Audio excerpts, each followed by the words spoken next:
How to send messages on Roblox. Hello everyone, welcome to this channel. I'm here to help you out today. So without any delay, let's get started. So first of all, make sure you have stable Wi-Fi connection on your device, and if not a Wi-Fi connection, you can switch to cellular data as well. Then launch the Roblox application on your device. As you launch the Roblox application, make sure that you're logged into your account. Now, after you have logged into your account, what you can simply do is you can just tap on any of the friends that you'd want to send the message to.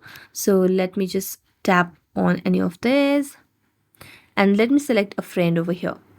So as I tap on the friend option, it will take us to their profile. So all you have to do is simply tap on the chat option over here at the bottom. So select on the chat option, and as I tap on chat, it will take us to a new page where you can have a chat with them. So let's tap on it again and send them the message. So let's send them a message. And there you go. So thank you so much for watching this video. See you next time.